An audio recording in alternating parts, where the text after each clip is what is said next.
Your 30s are how society advertises your 20s should be. A lot of people falsely believe that your 20s are the season in life where you become an adult and you achieve everything you worked for in high school and college. But the truth is that the 20s are still a building decade for most of us. The goal of your 20s is really to build something called identity capital. That's figuring out who you are in this world as an adult. So that means taking on new networks of friendships, new professional networks, establishing a professional reputation and identity. Your 20s, you're typically still not making a lot of money. You're still broke because you're still in those early phases.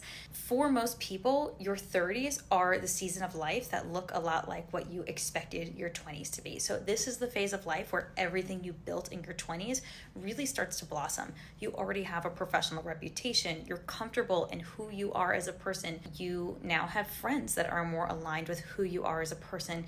You are less self-conscious and worried about what other people think of you.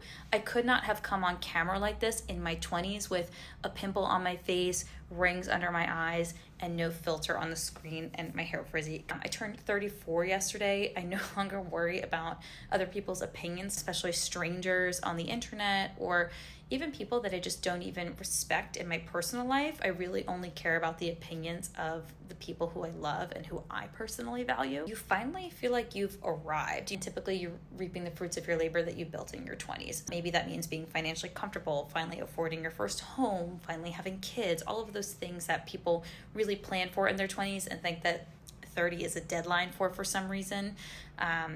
Really, most of that for a lot of people is happening in their 30s. So you can kind of like remove that deadline for yourself. It turns out you don't expire the day you turn 30.